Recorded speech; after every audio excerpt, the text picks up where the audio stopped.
మెట్టు సాయి ఉన్నాడు. సో అన్న నిన్న జరిగినటువంటి ఇష్యూ మీద అయితే జీవన్ రెడ్డి పెద్ద ఎత్తున సంజయ్ వచ్చినా అని చెప్పి పెద్ద ఎత్తున మాట్లాడుతున్న పరిస్థితుల్ని ఒక నిజంగా కార్యకర్తకి కాంగ్రెస్ కార్యకర్తకి అన్యాయం జరిగిందని ఆరోపిస్తున్నాడు. ఏం చెప్తారు దీన్ని? ఏమన్నది కాంగ్రెస్ పార్టీ వ్యవహారము అధ్యక్షులు చూస్తారు.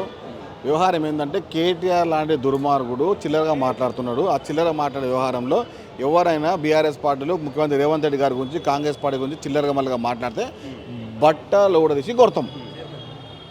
ఈసారి నుంచి ఎవరన్నా బీఆర్ఎస్ పార్టీ నాయకుడు చిల్లర మల్లరగా వంకర తిరంకరగా మాట్లాడి కాంగ్రెస్ పార్టీ గురించి రేవంత్ రెడ్డి గారి గురించి చిల్లరగా మాట్లాడితే బీఆర్ఎస్ పార్టీ నాయకులని బట్టలు తీసి రోడ్డు మీద నడరోడ్డు మీద కొడతాము అని సిద్ధంగా ఉన్నాం.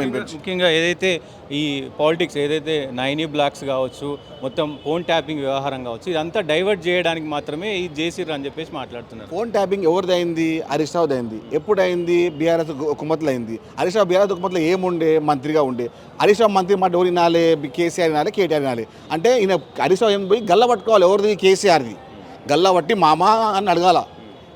నా ఫోన్ ట్యాపింగ్ చేస్తావా అని అడగాల. కేటీఆర్ పట్టుకుంటుందా? కౌగిలించుకుంటుందా? అదే కేటీఆర్ చెంప చెల్లెమని అడగాల. నా ఫోన్ ట్యాపింగ్ చేస్తావా దుర్మార్గుడు అని అడగాల. మమ్మల్ని అడగాల్సింది. నీ మామకు నీ మీద నమ్మకం లేక నువ్వు రాజద్రోహం చేస్తావని నమ్మి నీ ఫోన్ ట్యాపింగ్ చేసిండ్రా బాబు. పోయి నీ మామని, మీ మామ కొడుకుని, ఆ కొడుకుని అడగని పోయి ట్యాపింగ్ ఏం చేసిండ్రా లుచ్చనా కొడకలారా అని చెప్పి. ఈయన మంత్రిగా పనిచేసింది కదా, ఆయన మంత్రిగా పనిచేసింది కదా. బీఆర్ఎస్ పార్టీ హుకుమత్లా బీఆర్ఎస్ మంత్రి పైన బీఆర్ఎస్ ప్రభుత్వము ఫోన్ ట్యాపింగ్ చేసింది. కాబట్టి మమ్మల్ని అడిగే ముందు, మా ముందు చెప్పే ముందు, మా ముందు లేనిపోని ప్రేమలు ఒలకపోసే ముందు పోయి అడుగు పోయి. అంటే ముఖ్యంగా ఏదైతే మున్సిపల్ ఎన్నికలు రాబోతున్నాయి, సో ఈ మొత్తం ఇష్యూస్ని కూడా డైవర్ట్ చేయడానికే సిట్టు విచారణ కావచ్చు, ఇవన్నీ కూడా ఏదైతే ఈ సంజయ్ విషయం కావచ్చు, ఇవన్నీ కూడా కావాలని పకడ్బందీగా కాంగ్రెస్ పార్టీ చేస్తుంది అనేది ఆరోపణ. నేను ఏమంటున్నా, గత ప్రభుత్వంలో మీరు ఫోన్ ట్యాప్ ఏం చేసారు? కాంగ్రెస్ పార్టీ వ్యవహారాలు వినాలని ప్రభుత్వం ఉన్న మీరు ప్రతిపక్షాల ఫోన్ అంతా ట్యాప్ చేసారు. అటు ఈటల రాజేందర్ చేసారు, అటు రఘునందరావు చేసారు, ఇక్కడ కాంగ్రెస్ పార్టీ అందరు నాయకులు చేసారు, మహేష్ కుమార్ గౌడ్ గారు చేసారు, అందరూ చేసారు కదా. హరీష్ రావు ఏం చేసారు అది చెప్పాలి ఫస్ట్ మీరే.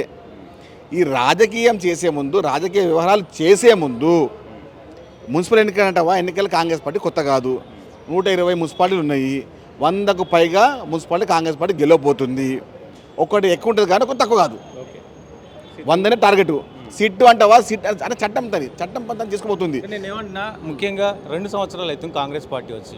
పైన కేంద్రంలో బీజేపీ అధికారంలో ఉంది, సో ఇక్కడ కాంగ్రెస్ పార్టీ అధికారంలో ఉంది. 2 సంవత్సరాలు అవుతుంది. సో ఏం చేసిర్రు? 2 సంవత్సరాల నుంచి ఇప్పటివరకు ఇంకా తేల్తలేదా అనేది ప్రజల నుంచి వస్తుంది కదా.